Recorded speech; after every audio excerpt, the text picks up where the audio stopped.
I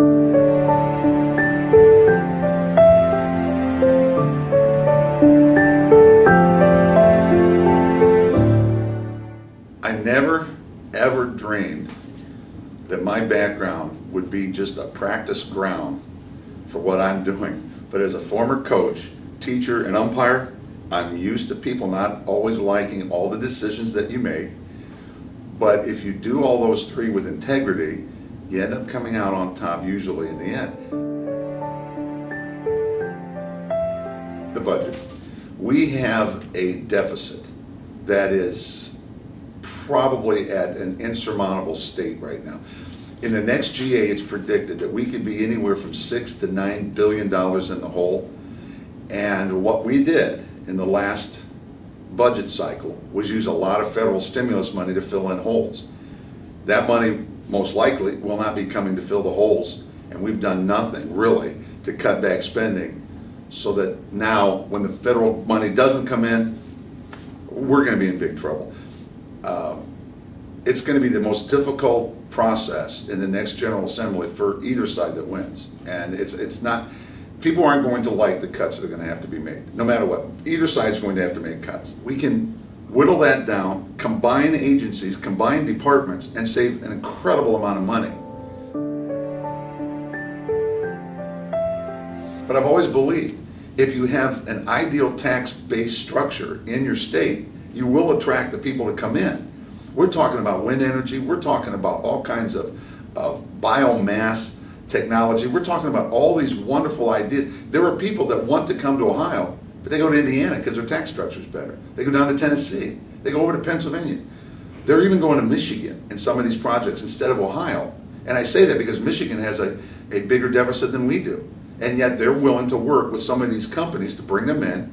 It stimulates the economy, it creates jobs, and it's not just lip service, it's the truth. We've seen it happen in the past, but we don't always get that down there. We talk about it a lot, but putting it into motion is something. That's why I have a House Bill 474 that I just dropped that would give wind energy projects a bit of a tax break if they could do it within 2 years, and they would have to have production in 3 years. So there's a 3-year window of opportunity that would greatly reduce their tax burden, which would stimulate their efforts to come in and do wind farms. Hardin County, just in my district, wants to do a 200 wind turbine farm.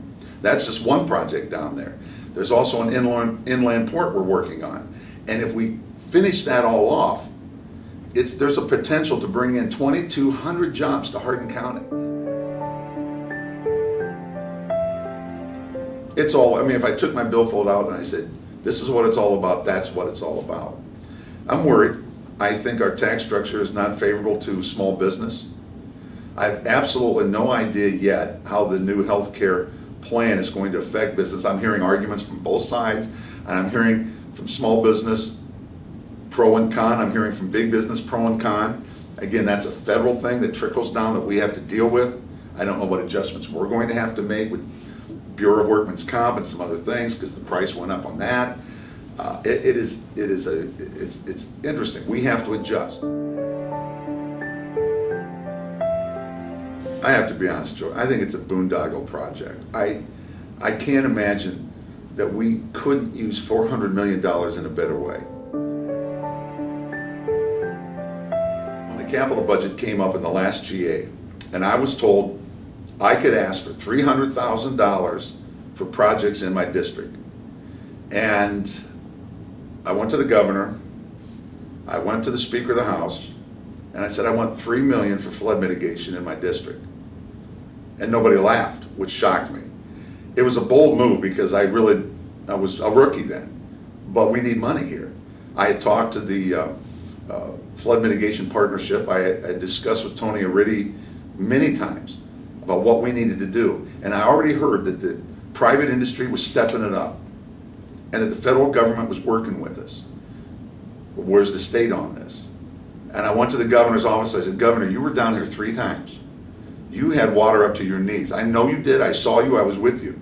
And you said you were going to do something, and we need you to do something. So I will continue to do that. And again, I don't know if we can come through at this point.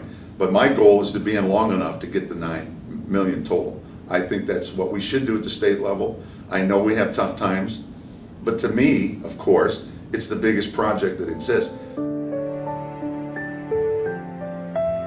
I could have voted no and not had a primary. I really believe that. Most likely. But I didn't do that. I did what I thought was right. And I was on the committee. I studied the bill more than anybody. I knew it inside and out. I heard the appalling testimony of those against it, which made me even more inclined to vote for this bill. I put my hand on a Bible, and I raised my right hand, and I took an oath of office of the state of Ohio to defend and protect the Constitution of the state of Ohio and the Constitution of the United States. And we talked about protecting people's rights to life, liberty, and property. And I don't get to decide what law-abiding citizen gets it and doesn't get it. If you're a law-abiding citizen, you deserve the rights that everyone else deserves. Now, it might be a lifestyle, to be honest with you, that I'm not comfortable with. That's not the point. You might have a faith that I'm not comfortable with. But I want to extend you the rights. You might be a Democrat, but I want to protect those rights too, because I'm the representative of everybody, not just one small faction of people against a particular bill. I'm about protecting and defending the rights of everybody. Think about this.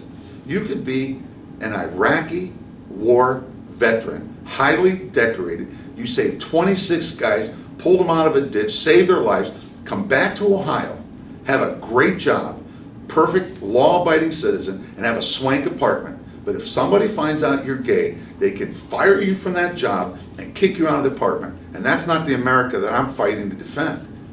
I think it was the right thing to do. I added an amendment that took the language out that would have forced this upon the schools. I didn't think that was necessary to teach these things. I did not feel that was necessary. The Democratic-led committee accepted my amendment and put it in the bill.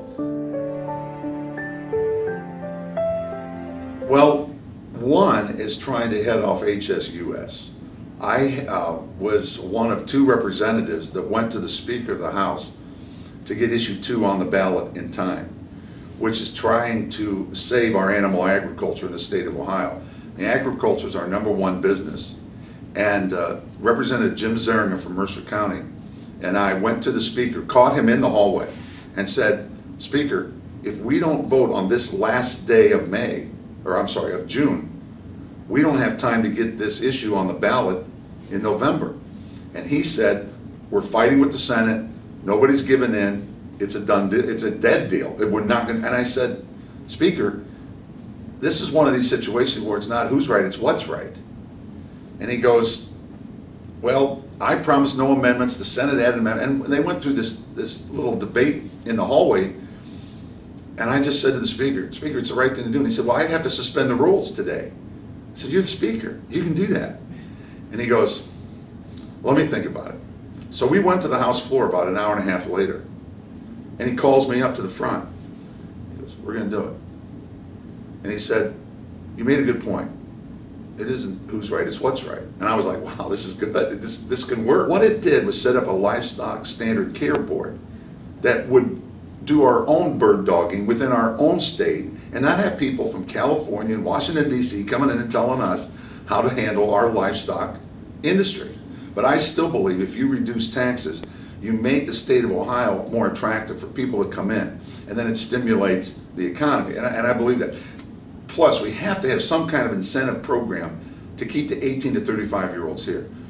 Our state is losing more 18 to 35-year-olds than just about any state in the United States. And it's because the jobs are better elsewhere, the tax structure is better elsewhere, so why not go? We have people that have retired, and I bump into them when I visit my in-laws down in Florida, who live in Florida one more day than half the year so they don't have to pay Ohio taxes because it's so difficult as you retire to pay the Ohio taxes. We've got to stop that.